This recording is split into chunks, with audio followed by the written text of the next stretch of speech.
Hey, what's going on? What's going on? How are all of you, honey? I am Big Meach, and this is a Big Meach moment. Ha, ha, ha. What's going on, people? First, let me come in and say happy holidays to you. This here particular Big Meach moment, honey, is being recorded on Christmas Day 2021. Now, this is a very, very special holiday season for me because for me, like many others, honey, we're getting through the firsts. So this here is my first holiday season, Thanksgiving, Christmas, Kwanzaa, New Year's, and carrying on would be, this is my first season without my mom. For those of you who do not know, I lost my mom on November 5th, 2021 at 10:50 in the morning. My mother was a victim of COVID pneumonia. And she was 71 years young, and she is. Uh,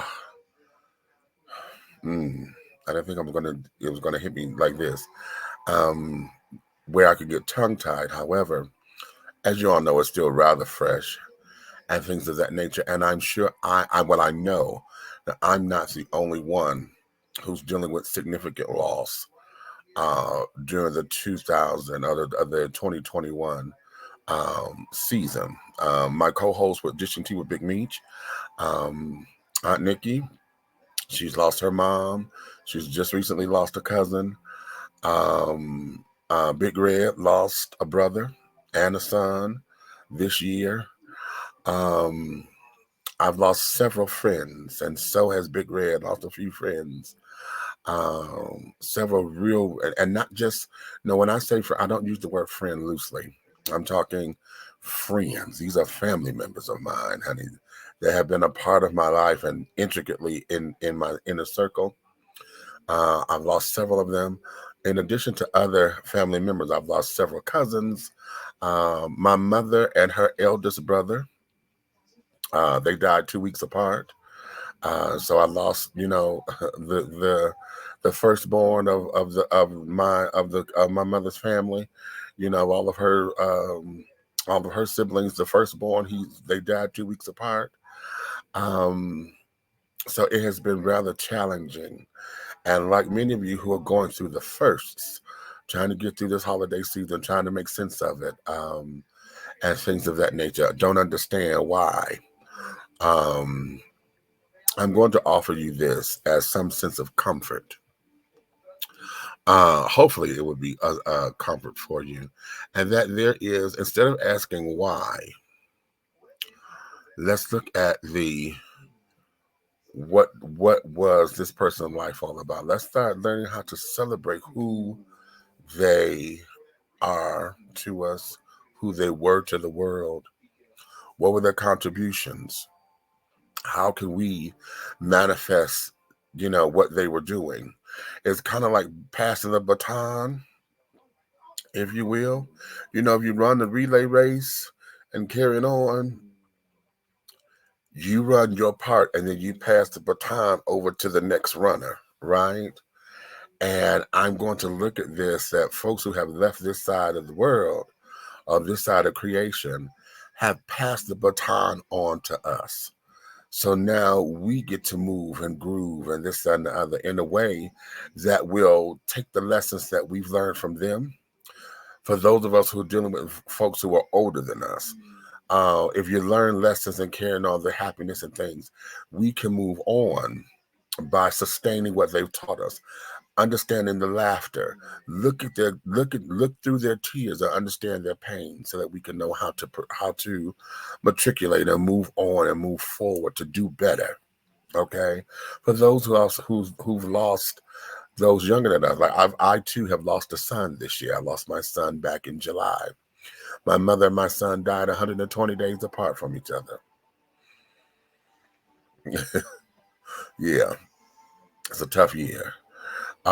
So those of you who lost children, whether they were your children, your nieces, your nephews, grandchildren, okay, and they were just getting into their lives, and you don't understand, why would God do this, and don't understand this and don't understand that.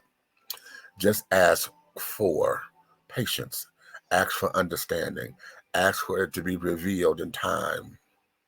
I know for me, with my son, I just asked God because it was a situation that my son was in. I said, well, if this is the best route that you saw to get my son out of the mess he was in, and this is the only way out without him being hurt down the line and having to suffer on this side of creation, then that's going to be my comfort. So we have to look for those things to make the holiday season happy. I know many of us are really, saying like, okay, well, what's the holidays? For one, I've gotten over the holiday season. This time of the year, I call this the bow your way into heaven season, because I get tired of folks being pretentious. Oh, this is the time of the year for giving. No, honey, if you're giving from the heart every day of the year to help folks out, it's doing the work. If you do the work to be of service to people, every day is Christmas, every day is Thanksgiving. You know, we don't have to wait until this time of the year to act as if we give a damn about those who are less fortunate and carrying on. Look at all the devastation that just happened in Kentucky and Mississippi and all them. I mean, whether it's Tennessee, all the ones that got hit with all of those tornadoes. A whole an entire city is leveled. So what are we going to do about that, honey? These folks have got to recover, and just waiting for Thanksgiving and Christmas to hand out a turkey or a blanket because it's cold outside ain't going to be enough. And why wait to this time of the year to do it? See, this is supposed to be a happy holiday time, and this is the time when we get together with family and friends. A lot of times, especially because those who have been gone, away at school, they've been in the armed forces and was away on assignment and on a mission. Those who live out of town and couldn't get away before, and now they're able to make time to come. This is a time when we come together to celebrate family because we're coming together because we couldn't before, you know. And for those of y'all who live in the same city and can't do it, have the same on you. But most of the time, that's what this particular business is for, because we're traveling. I live in Atlanta. My mother lived in Detroit. And the rest of my family lives in Detroit. So me going home, honey, is a special occasion because I get to go see my family. And I know that we're still trying to get through first. And one of the first that I've got to get through is the next time I go home to Detroit, I'm not going to go see my mother. And that's something that I have not grappled with yet. So during this holiday time, when you're trying to unwrap a gift, when you're trying to make sure that you got something for somebody who won't appreciate it later, don't spend all that money on toys that y'all know them damn kids ain't gonna play with within a month's time. Them same toys that they bugged you for are gonna be sitting up in somebody's corner or in the toy box some damn where. The batteries are gonna be dead if you remember to buy batteries. Okay. Or you're gonna end up stepping on them, or they're gonna be broken. So you spend all this money for them to have a good Christmas, so it can look good, and really not got into the essence of what all of this is. At this particular point of time, honey, many of y'all still don't know how to cook. Y'all waiting on auntie and somebody to come through to cook, and a lot of us don't know how to cook these days. Y'all in microwaves and carrying on. And for those of you who can, don't get offended or whatever, because if you burn, honey, and you know how to shuffle a couple of pots on the stove, honey, know how to turn that oven on, the real oven, not a microwave, and know how to bake a couple of things, baby. Hey, more power to you. I'm not talking to you. I'm talking to those who sit up there and they go mooching off everybody else because they didn't want to cook. They can't cook. The hell, they burn boiling water, honey. The pan will burn up because they done burn the water up. Okay, done boiled the water. I forgot about it. Ain't cooking. Don't know how. Okay. So what are some of the traditions that we're teaching our children? And what are we teaching our nieces and nephews? Because some of us don't even have interactions with our nieces and nephews. During this time of the year, I wish that we would come out of the superficial, Let's get back to basics with it. Let's get back to the basics of it. I don't do no Christmas shopping anymore. All of my nieces and nephews, they know at this particular stage of the game, I wait till January, February when everything go on sale for for Rio. And that's when Uncle Meach does his shopping. If I decide to shop, huh? Okay, because throughout the year we've done little things. We had to send money here, we gave encouragement there. We stay a part of their lives and make sure that they're able to do, throughout the year. So when it's time for holiday time or whatever, honey, we ain't got to worry about none of this foolishness. You understand? And I'm not necessarily judging you. Maybe I am, because if y'all hearing this as a judgment call, then it is what it is. And you can cuss me out if you want to, but I really don't give 2 cents less than a damn about all of that. I'm just sitting up there wanting us to get back to traditions. This is supposed to be a happy holiday, not happy Facebook posts or Instagram posts. Because a lot of y'all are taking pictures and stuff just so they can say, oh, they got a good Christmas. Oh, I spent $500 on this and I spent $600 on that. And oh, I done spent all this money. See, all of that is grandeur. That's delusions of grandeur, honey. Don't nobody care about how much money you spent. The question is, honey, are the kids are going to appreciate it? Because especially if you got little ones, you done spent all that money for them damn games. And what did they go play with? They went to go get their oatmeal box and a spoon and started beating the fuck out that box, didn't they? And it's just as content than you spending that $200, $300 on that motorized car that they bumping into and everything that you only got because it was cute. Uh-huh. So let's not fake the funk, children. If you're doing it because you want to do it, then God bless you. I can't tell you how to spend your money. I'm just asking that as we move forward, going into new holiday seasons and creating new experiences, because we done lost people who are not here anymore. Those of us who are dealing with loss and things, and these people are not here, the traditional holiday dynamic has changed, hasn't it? So if the dynamic has changed, then that means the tradition needs to change too, then, doesn't it?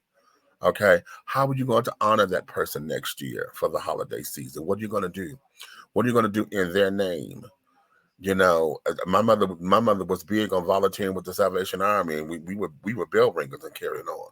So now what do we do to pass it on? My mother was big with helping with the toy distribution and signing folks up to make sure that those who were in need were able to get toys and things of that nature, you know, and all of that. That's what she did, because again, everybody got so consumed about having a good Christmas to where we got toys for tots and this, that, and the other. So my mother went to go and volunteer for those things to make sure that they were available so that folks can because we have allowed these kinds of things to measure your pride and to say that you're a good parent, and that you're doing something meaningful. We've allowed those kind of things to do that. So my mother went to go and volunteer to make sure families were taken care of. But she didn't do that only at Christmas time. My mother stayed, the Salvation Army became my mother's church. She was there on a constant basis, making sure folks knew how to get their bills paid, making sure folks didn't get evicted. If people were victims of fire, she made sure that she can get them assistance with beds and this, that, and the other, and clothing and baby items and all those kind of things. She was able to point folks in the right direction for jobs. My mother was someone who volunteered, and she was the president of the local school community organization, which used to be called the PTA back in the time. So see, that's what she did. So how do we move forward? How do we honor that? Those of you who lost people, your loved ones in Canada, how did you honor them and change the dynamic of your holiday time? Yeah, it's a happy holiday season for those of y'all who are happy and in abundance. God bless you. God keep you. You know, and I'm hoping that your holiday season is as robust as the world would like to see the holiday season to be. But for those of you who are not, and you trying to rob Peter to pay Paul, or you trying to keep up with the Joneses and the Jacksons and the Johnsons, trying to make it look good, come on, baby, for what? Come on now. We got to do this differently, children. We got to do this differently. And now that our loved ones have transitioned on and become part of the ancestry, what are we going to do now? Because some of the stuff we learned from them, right? So they're not here anymore. So what are we going to do to make the holiday season ours? I got a few things that I'm going to put into place that I got to knuckle down with and carrying on. I know right now, yeah, I'm coming out of this apartment. By 2023, I will be a homeowner. Okay. And it's my first home. So that's something that's new. I've been talking about it for a long time. And I was supposed to be getting my mama the east wing of that house. But mama left here before I was able to do that. So now, it's forcing me, or not forcing me, it's giving me the motivation to do what I was supposed to have done. You see what I'm saying? To carry my mama's legacy on, so that when I get the house, the East Wing will be called the Esther Lorraine Taylor Wing, honey. Huh? Mama's wing. So be that as it may. Um, I'm hoping that you guys are looking forward to going into your new year. This is recorded in 2021, so we're talking about going into 2022. And my motto for 2022 is making it do what I tell it to do in 2022. Okay, that's not being arrogant. What that is that I'm stepping out on faith. I'm calling forth what I say to call forth, and God has given me the power to call it forth and to let it be what I say it is. Okay. So that's what I'm stepping out on, to give the vision the voice. Let it breathe, to give it life, to breathe life into those words. But I have to be realistic, I have to be honest, and I have to be sincere. So that because remember what I said, you get exactly what you ask for. Okay. So you have to be consistent, you have to be realistic, you have to be as thorough as possible with it. You understand? So that there is that. So having said all that, I hope your Christmas and whatever you did for, honey, for your children, for yourselves, excuse me, your spouses and or significant others, okay, your mistresses, okay, and all that, whatever you did for it, I hope it was a bombastic time for you. If you're struggling and carrying on because you lost loved ones, just know, honey, that you are in great company, and I'm just asking that you just take time to breathe. Give yourself permission to hurt. Give yourself permission to grieve. All that I got to be strong for somebody. No, you need to be strong for yourself. And being strong means dealing with what it is that you're dealing with. If it's a fucked up day, it's okay for it to be a fucked up day. If it's an okay day, it's okay to have an okay day. If it's I don't feel like dealing with y'all today, it's okay. Whatever that is, allow yourself and give yourself permission to do just that. Okay. Having said all that, honey, I'm Big Meach, and this is a Big Meach moment. I gotta go to work.